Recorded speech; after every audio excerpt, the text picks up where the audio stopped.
तो उसने कहा कि मैं बात बेच रहा हूँ। तो बोला जी बात, उसे क्या लाभ होगा? बोला जी जो मेरी बात ले लेगा उससे बहुत ज़्यादा लाभ होते हैं, बहुत अच्छी बातें हैं। तो उसने कहा कि एक बात कितने की है? तो उसने कहा 10 रुपए की एक बात है। तो उसने कहा चलो ठीक है, मुझे एक बात दे दो। जब उसने एक बात ली और उसको 10 रुपए दिए, वो बात उसने क्या दी? उसने ये कहा कि अब जहाँ भी आपको यदि 5 आदमी मिल जाएं और वो 5 आदमी कोई आपको बात कहें तो उसकी बात को इनकार मत करना। तो उसने कहा क्यों, क्या खास बात है उस 5 आदमियों में भाई उसकी बात को मैं इनकार ना करूं? उनका कि 5 जो आदमी होते हैं एक परमेश्वर का, परमात्मा का रूप होते हैं, इसलिए जो है जो वो बात कहें परमात्मा का रूप समझकर और उस बात को स्वीकार कर लेना। तो इसलिए उसने वो 10 रुपये उसको दिए और ये बात ले ली।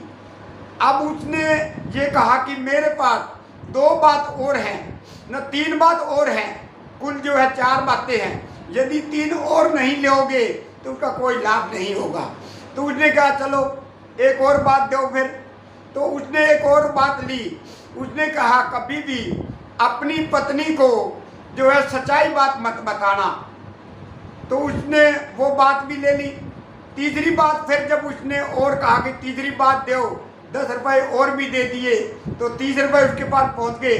जब उसने तीसरी बात दी, उसने कहा जो देश का राजा होता है उसके आगे कभी झूठ मत बोलना। तो 10 रुपये और दिए। जब उसने चौथी बात ली तो उसने कहा कि कहीं भी आपको सत्संग की आवाज़ आ रही हो तो जो है कितना भी जरूरी काम हो उस कार्य को, काम को छोड़कर सत्संग में चले जाना। तो ये 4 बातें उसको दे दी और 40 रुपये ले लिए। वो व्यक्ति आगे चल पड़ा, उदास हो गया, बोला कि 40 रुपये पत्नी उधारे लेकर आई थी और वो मुझे कमाने के लिए दिए थे, अब वो 40 रुपये भी जाते रहे। अब मैं कहाँ जाऊँ, वापिस घर जाऊँ, जब भी समस्या है क्या जवाब दूंगा बच्चों को, और आगे जाऊँ तो कहाँ जाऊँ। उदास होकर जो है वो आगे चलता रहा और सोचता रहा। आगे उसने देखा कि उसको 5 आदमी खड़े थे और उसको बुलाया। उनका इधर आना भाई। जब वो आया तो उसने कहा बोलो क्या बात है, क्योंकि वो जो 5 आदमी थे वो कहीं बाहर के थे, विदेश के थे, दूर के थे। उन्होंने कहा कि हमारा एक आदमी मर गया है तो उसकी जो है पूरी रस्म क्रिया करनी है, तो आप जो है 13 दिन यदि उसकी क्रिया पर बैठकर उसकी पूरी क्रिया कर दे तो उसकी बहुत ज़्यादा संपत्ति है वो आपको दे दी जाएगी। तो उसने गिने कि कितने आदमी हैं, उसने देखा 5 आदमी हैं। तो उसने जो है उसकी बात को याद किया और उनकी बातों को स्वीकार कर लिया। उसने वो उसको जो है सब कुछ देकर चले गए।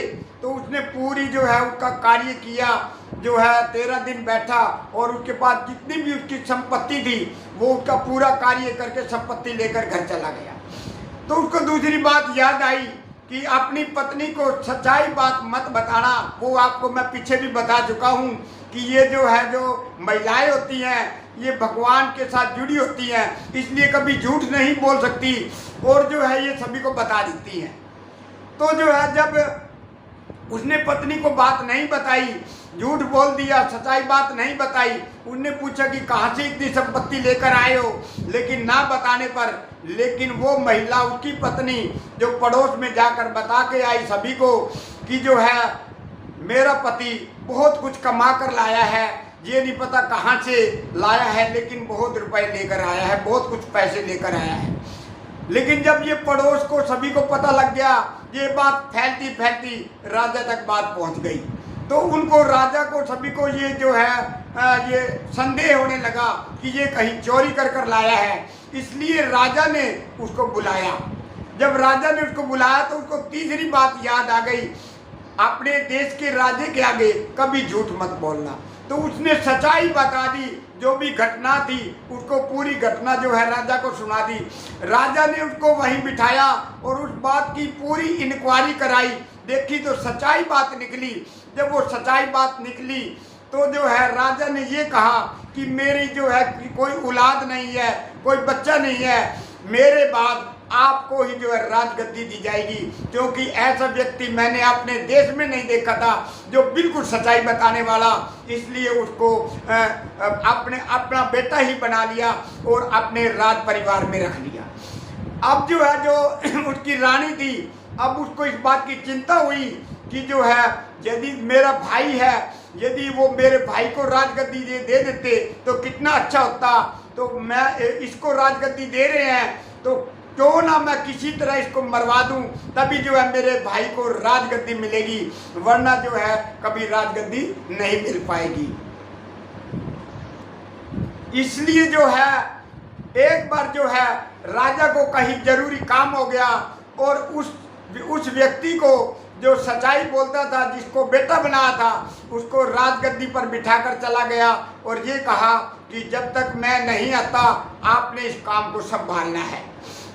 अब जो है रानी इस बात को देखकर वो सहन नहीं कर पाई, उसने कहीं जाकर बात करी कि जो है मैं एक आदमी आपके पास भेजूंगी, आप इतने रुपए ले लीजिए और उसकी जो है गर्दन उतार देना, लेकिन जो दूसरा आदमी भेजूंगी उसको जो है उस गर्दन को अच्छी तरह से ढककर उस व्यक्ति को दे देना, मुझे ये पता लग जाए कि आपने उस व्यक्ति को मार दिया है।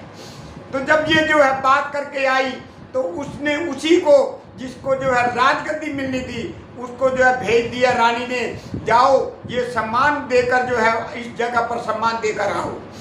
लेकिन जो है जब रानी के आदेश को मानकर जब वह व्यक्ति जा रहा था तो उसको सत्संग की आवाज़ आ गई, भगवान के नाम की आवाज़ आ गई।